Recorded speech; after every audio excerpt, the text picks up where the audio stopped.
नमस्कार, प्रणाम। आज मैं आपको आध्यात्मिकता के विषय से और आगे अवगत कराना चाहती हूँ। अब तक मैंने आपको राधा कृष्ण प्रेम, माँ यशोदा, मीरा और गोपियों के प्रेम से अवगत कराया था। अब मैं आपको कैसे हम अपनी आत्मा को परमात्मा में विलीन कर सकें। जब तक हम अपनी आत्मा को परमात्मा में विलीन नहीं कर पाएंगे, तब तक हम आध्यात्मिकता के विषय से अवगत ही नहीं हो पाएंगे। तो हम अपनी आत्मा को कैसे परमात्मा में विलीन किया जा सके और भगवान से, परमात्मा से कैसे रास किया जाए। अब भागवत में 10वें स्कंद में रास रास पंचम अध्याय है, तो उसमें रास के विषय से अवगत कराया गया है कि भगवान की जब बंसी बजी थी तो गोपियाँ अपने घरों से कैसे भगवान से रास करने आई थी। तो गोपियाँ जो थी वो अपने घरों में थी। गोपियाँ कोई ना स्त्री है ना कोई पुरुष है, गोपियाँ हैं आत्मा। आत्मा ही परमात्मा से रास करने आई थी उस शरद पूर्णिमा की रात्रि को। तो आज हम भी इस कलयुग में भी हर दिन हर रात्रि को रास कर सकते हैं अपनी आत्मा से परमात्मा के साथ। अब देखो, निधि वन में रोज रास होता है, पर भगवान कृष्ण गोपियों के संग रोज रास करते हैं। सेवा कुंज में रास होता है। बरसाना में जो राधा रानी ने गहर वन अपने निज हाथों से प्रकट किया हुआ है, उसमें राधा और कृष्ण का रास होता है। तो रास के लिए हमें ना स्त्री बनना है ना हमें पुरुष। हम सब एक आत्मा हैं और आत्मा से ही परमात्मा का मिलन होता है। उस आत्मा से हमें अपनी आत्मा को परमात्मा से मिलन करवाना है। और वो होगा कब? जब हम आध्यात्मिकता में जाएंगे, परमात्मा को जानेंगे। परमात्मा कौन है, कहाँ है, हम कौन हैं, हम कहाँ से आए हैं और परमात्मा कौन है। तो जब तक हम परमात्मा के विषय से ही नहीं अवगत होंगे, तो हम ना तो उस राज को जान पाएंगे ना ही उस महाराज को जान पाएंगे। जब तक हम अपनी आत्मा को नहीं जान पाएंगे तो उस रास महाराज के विषय को जान ही नहीं पाएंगे। क्योंकि जो रास होता है वो आत्मा से परमात्मा का मिलन होता है। और जब रास से भी ऊपर है ममर्गता।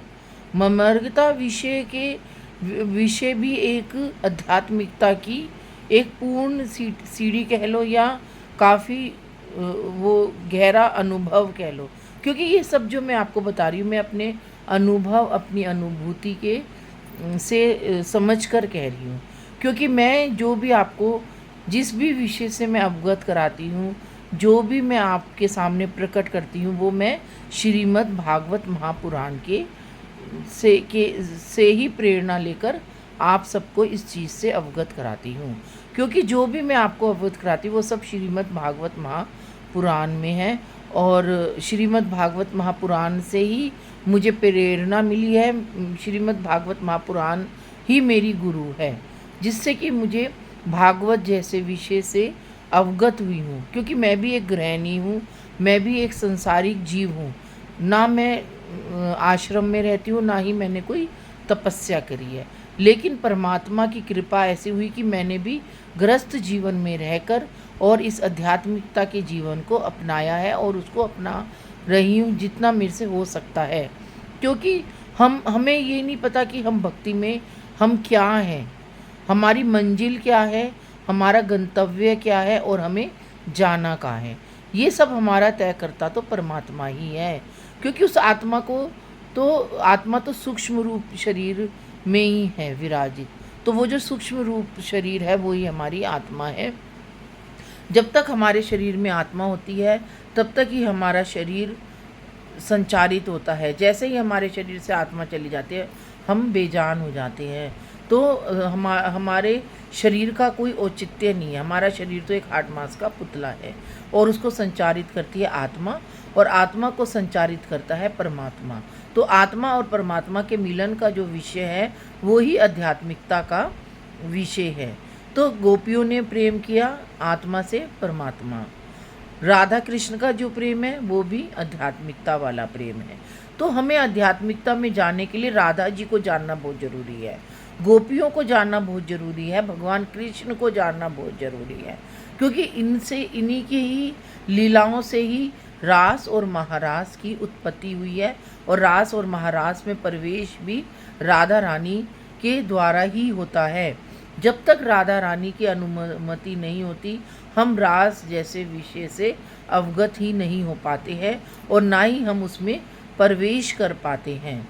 तो आध्यात्मिकता को लाने के लिए हमें बहुत कुछ करना पड़ता है और अपने जीवन में एक तपस्या करनी पड़ती है। अपने जीवन को परमात्मा की तरफ हमें आसक्त करना पड़ता है, आत्म मंथन करना पड़ता है, आत्म चिंतन करना पड़ता है, तभी हम परमात्मा को जान पाते हैं।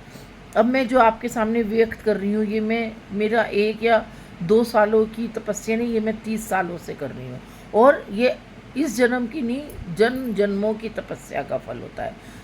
तभी मैं इस आध्यात्मिकता के विषय को जान पा रही हूँ। मैं कुछ नहीं जान पाती, हाँ, जितना मुझे परमात्मा ने बताया, समझाया, जितनी मुझसे अनुभूति करी, उतना ही मैं आप सबको आपके सामने प्रकट करना चाहती हूँ। और ये मैं नहीं प्रकट कराना करती, ये सब परमात्मा ही प्रकट करवाना चाहता है, क्योंकि ये सब हमारे हाथ में कुछ नहीं होता, क्योंकि ये परमात्मा का ही विषय है, परमात्मा के ही शब्द हैं, हमारे तो कोई भी शब्द नहीं है। क्योंकि हमने जो पढ़ाई करी है वो अलग प्रकार की करी है, और जो भागवत है वो परमात्मा का विषय है, उसमें प्रवेश सिर्फ परमात्मा की अनुमति के से ही होता है। हम जीवों का साहस भी नहीं है कि हम इस आध्यात्मिकता में प्रवेश कर पाए। तो परमात्मा की रजा से ही हम उस आध्यात्मिकता के विषय को जान पाते हैं, पहचान पाते हैं। हमने तो पॉलिटिकल साइंस ऑनर्स में दिल्ली यूनिवर्सिटी से किया, लेकिन पॉलिटिकल साइंस ऑनर्स अलग विषय है, और जो भागवत ग्रंथ अलग विषय है, आध्यात्मिकता बहुत अलग विषय है।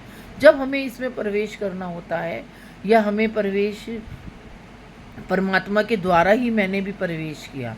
मेरे को कुछ नहीं पता था पहले कि आध्यात्मिकता क्या होती है, आत्मा क्या होती है, परमात्मा कौन है, कृष्ण कौन है, राधा कौन है, गोपियाँ कौन है, मीरा कौन है, माँ यशोदा कौन है। लेकिन जैसे ही परमात्मा ने मेरा हाथ पकड़ा, वैसे ही मेरे हृदय में आध्यात्मिकता की अनुभूति हुई, परमात्मा की अनुभूति हुई, और मैं उनके